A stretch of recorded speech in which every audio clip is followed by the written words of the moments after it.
श्री जानकी मैया की जय। श्री राघवेंद्र सरकार की जय। श्री वृंदावन बिहारी लाल की जय। श्री भाष्यकार श्री रामानुज भगवान की जय। श्री हनुमान जी महाराज की जय।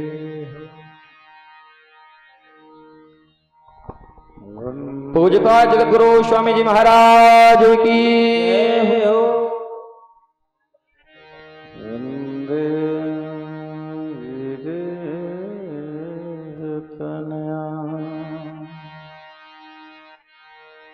पदपुण्डरीकम्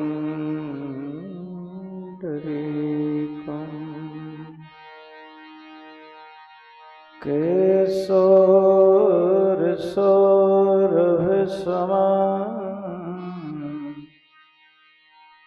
हितयो विचित्यम्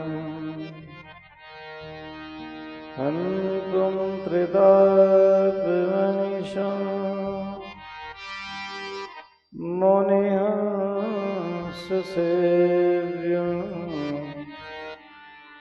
सनमानसारं परतीतपराधपुण्यम्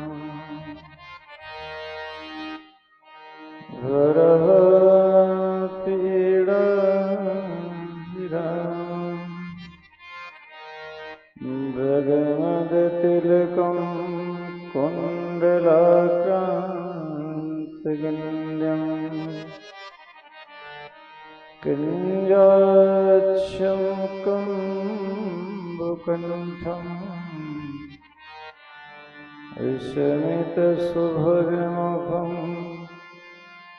स्वधरेण्याश्वेणुः श्यामं शान्तं त्रिभुवनं रविकरवसनाम्भोषितं देक्ष्यन्तः वन्दे वृन्दावनस्थं युवती सदमृदम् कृष्ण गोपालवेशम्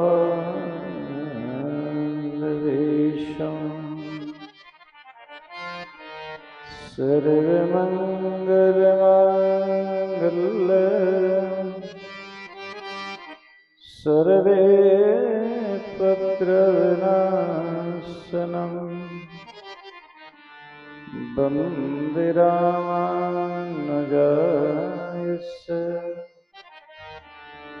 नित्यं पादवन्दना।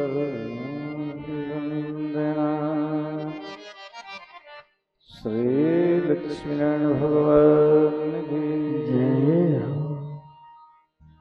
दो बार भगवान श्री के नामों का उच्चारण करें आप सभी लोग। श्री राम जय राम जय जय राम। बोलो श्री राम जय राम जय जय राम। बोलो श्री राम जय राम जय जय राम। बोलो श्री राम जय राम जय जय राम। बोलो श्री राम बोलो श्री राम जय राम जय जय राम। बोलो श्री राम जय राम जय जय राम। बोलो श्री राम जय राम जय राम। बोलो श्री राम जय राम जय राम। बोलो श्री राम जय राम जय राम। बोलो श्री राम जय राम जय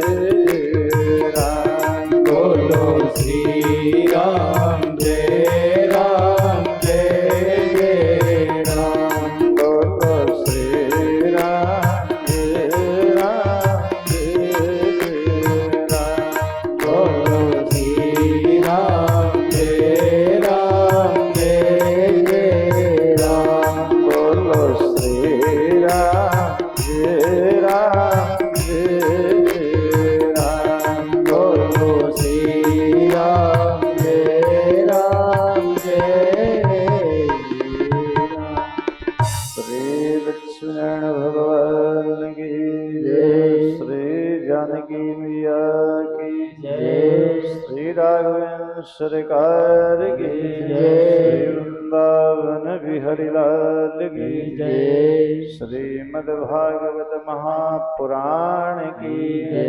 श्री हनुमान जी महाराज की जय। श्री पुष्पा जगतगुरु श्री स्वामी जी महाराज की जय हो। भगवान श्री की अमृतमय कथा, मंगलमय कथा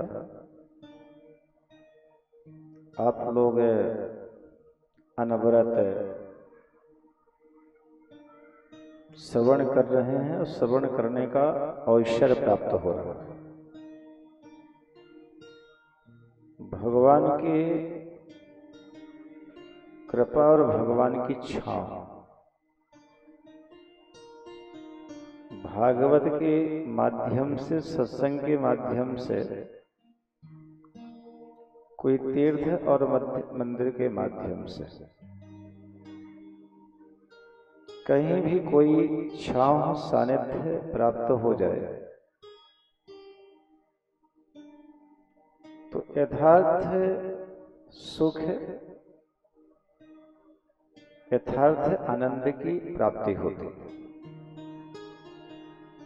श्रीमद् भागवत महापुराण तो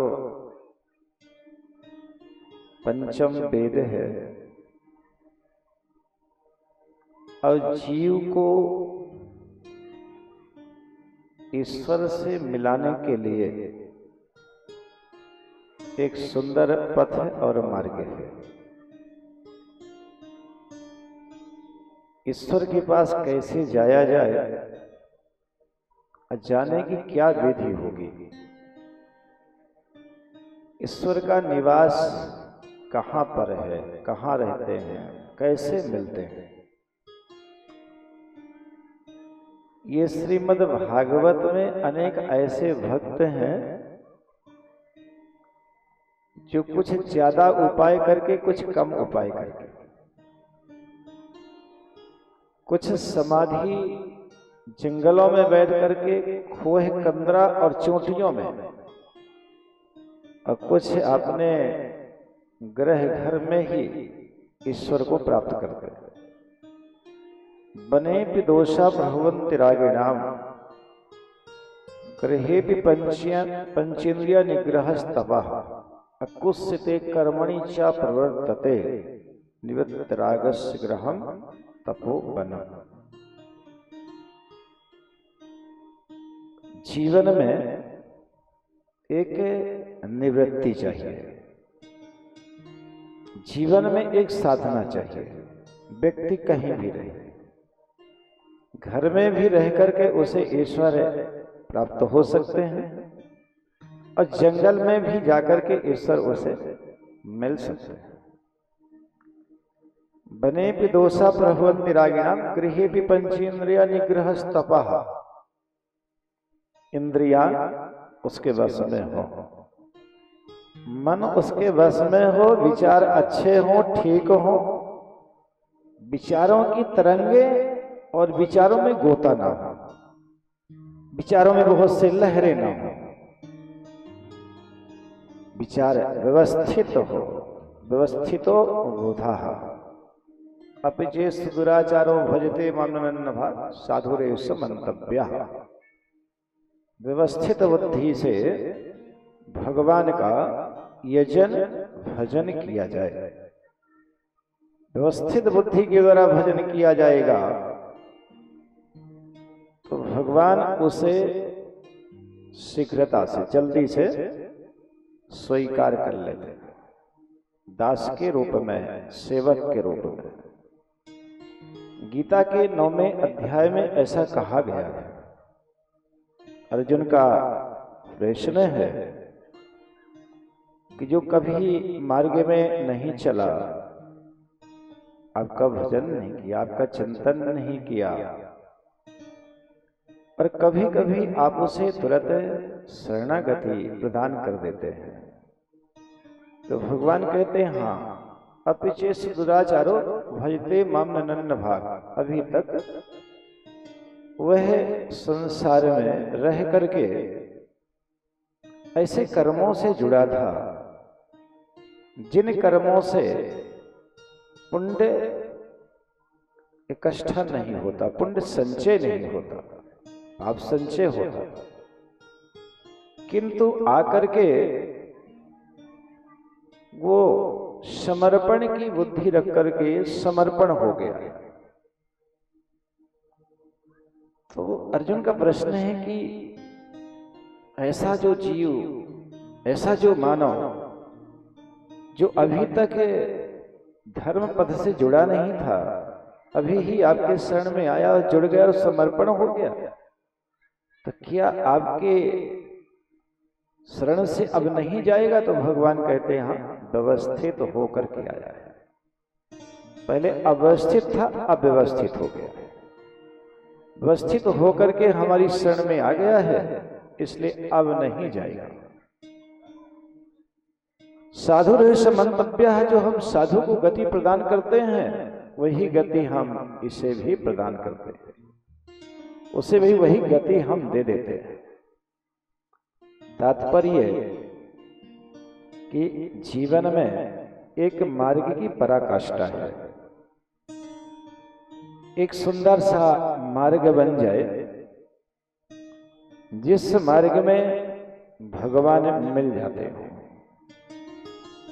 जिस मार्ग में ईश्वर की इच्छा हो, कृपा, सानिध्य, शरणागति प्राप्त हो जाती हो, वो मार्ग हमें मिले, उस मार्ग पर हम चले। तो ग्रह हो या कोई अन्य जगह हो, भगवान हमारे भावों के झरना में होते हैं, भगवान हमारे भक्ति और श्रद्धा में होते हैं।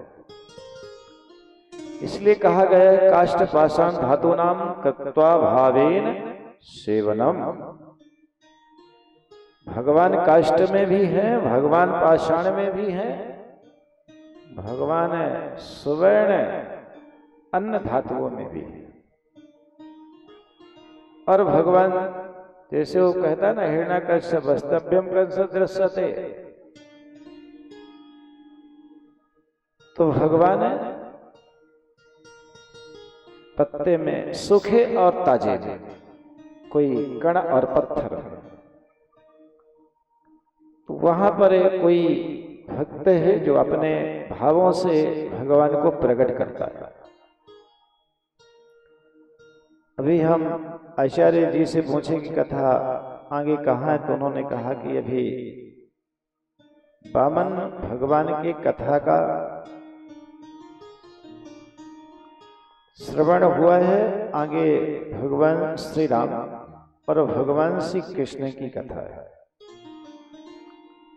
ईश्वर एक है और नाम अनंत, आप कोई लाख में भी नहीं बांध सकते या करोड़ में भी नहीं बांध सकते, ऐसा ईश्वर है, अनंत नाम है। सहस्र पाद सबों में गुम, भगवान एक जगह है अथवा समस्त जगह है, एक पैर है अथवा बहुत से पैर हैं जो गिने नहीं जा सकते, एक नाम है अथवा बहुत से नाम है, ऐसे वो भगवान व्यापक हैं, जिनके लिए राजा परीक्षित कहते हैं कथितो वंश विस्तारो भवता सोम सूर्यो हो राज्यम चो वंशानाम चरितम परमाद भूतम। परम अद्भुत जो भगवान की चर्चा है, कथितो वंश विस्तारो, सोम और सूर्य, यहां पर दो वंश का वर्णन होता है। परीक्षित कहते हैं कि आपने हमें सूर्य वंश की कथा को सुनाया है। देखो, सूर्य वंश की कथा संक्षिप्त में है श्रीमद् भागवत में, भगवान श्री कृष्ण की कथा विस्तार रूप में है। कारण ये कि जो प्रश्न करने वाले परीक्षित जी हैं, जैसा उन्होंने प्रश्न किया सुखदेव जी महाराज ने, वैसे ही उन्हें कथा का श्रवण कराया। राम जी की कथा तो हमारे यहाँ घर घर में रामायण है। रामायण के माध्यम से संक्षिप्त कथा सबको पता है, बहुत विस्तार रूप में ना पता हो, लेकिन संक्षिप्त कथा पता है।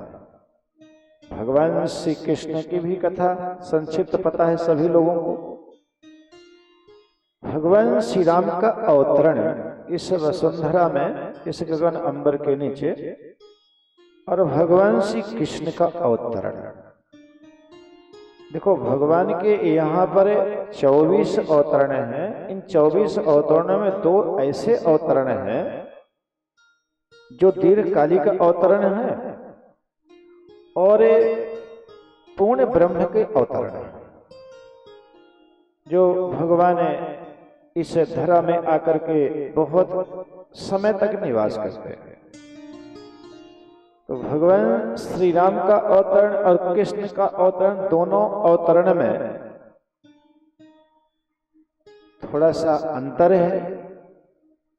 जो भगवान श्री राम का अवतरण है, यहाँ पर तो बहुत से सेवक हैं, एक बड़ा सा महल है जहां महाराज दशरथ विराजते हैं,